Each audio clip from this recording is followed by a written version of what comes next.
पश्चिम बंगाल का चुनाव TMC versus BJP के ही इर्द गिर्द घूमता नजर आ रहा है और इस सियासी चक्रव्यूह में एक के बाद एक कई लोग काल के गाल में समाते जा रहे हैं। ताजा अपडेट यह है कि नेताओं की सियासी रैलियों के बीच हावड़ा और नंदीग्राम में जबरदस्त बवाल हुआ। बवाल का कारण भी कहीं ना कहीं सियासी ही है। बीजेपी हो या टीएमसी, वोट के चक्कर में इन पार्टी के कार्यकर्ताओं ने एक दूसरे से ये भिड़ते नजर आ रहे हैं। पश्चिम बंगाल की सरजमी को रक्त रंजित कर रहे हैं।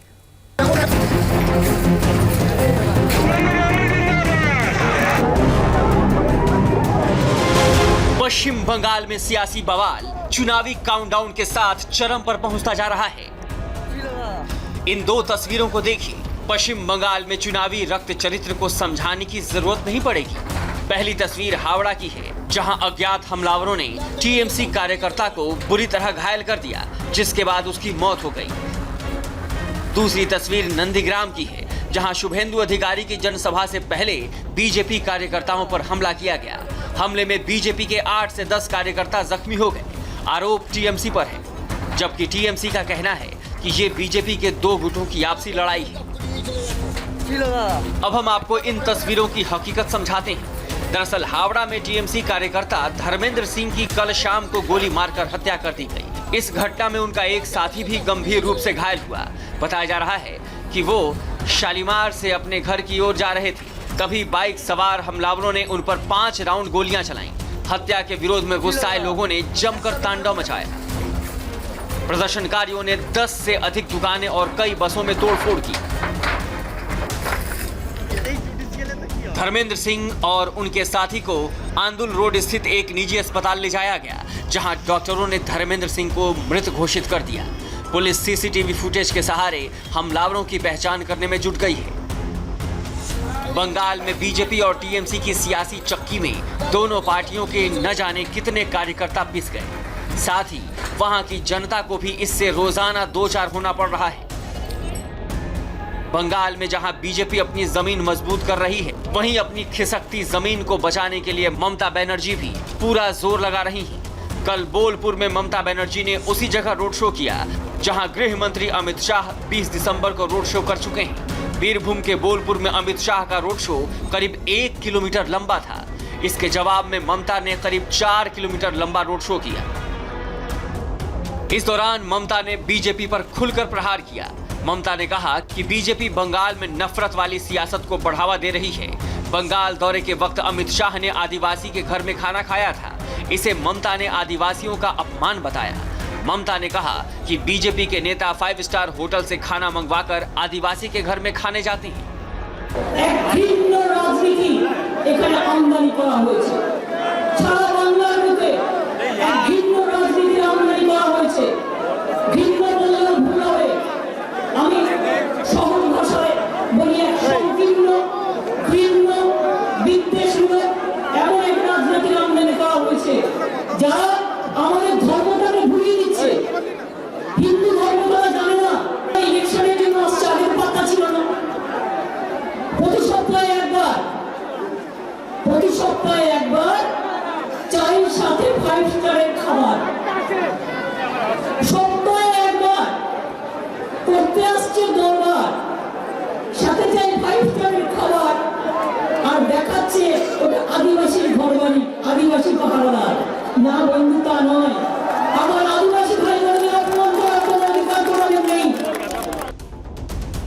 बीजेपी को कड़ी टक्कर देने के लिए ममता बनर्जी वासुदेव बाउल नाम के उस बाउल सिंगर को भी अपने साथ मंच पर लेकर आई, जिसके घर में अमित शाह ने खाना खाया था।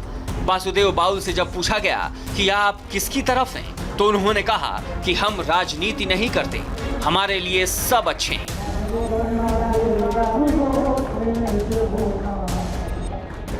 এবং এটা আমার বড় পাওয়া আজকে যে দিদিকে আমরা কাছে পেয়েছি, বাউল সম্প্রদায়রা এবং এখানকার জনগণরা সবাই দিদিকে কাছে পেয়েছি, এইটাই আমাদের বড় আনন্দ। এই যে অমিত শাহজি আপনার ঘরে এলো, আজকে আপনি মমতা দিদির সাথে মিছিলে হাঁটলেন, মঞ্চে উঠলেন, লোকে তো আপনাকেও অনেক সময় অবিশ্বাস করবে। এবার দেখুন, আমরা বাউল, আমরা সবারই সঙ্গে আছি, সবারই সঙ্গে আছি।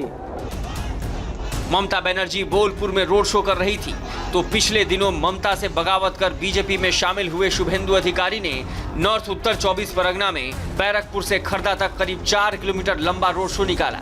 जिस इलाके में कोई बीजेपी का नाम लेने से डरता था, कल उसी नॉर्थ 24 परगना में जय श्री राम के नारे गूंज रहे थे।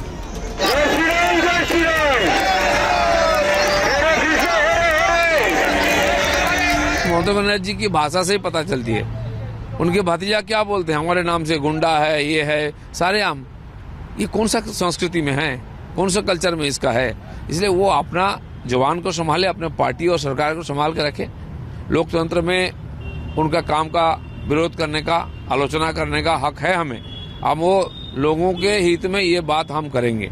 अगर पुलिस से, डंडा से और केस का डर दिखा करके हमको बंद करने का प्रयास करेंगे, वो संभव नहीं है। पश्चिम बंगाल के किले को फतह करने के लिए बीजेपी ने अपना पूरा जोर लगा दिया है।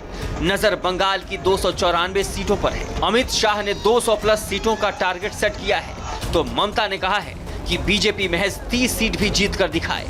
ऐसे में आज बोलपुर में माता की शक्तिपीठ में शीश नवाकर ममता बनर्जी जीत का आशीर्वाद लेना चाहेंगी और जनता से वोट का भरोसा भी।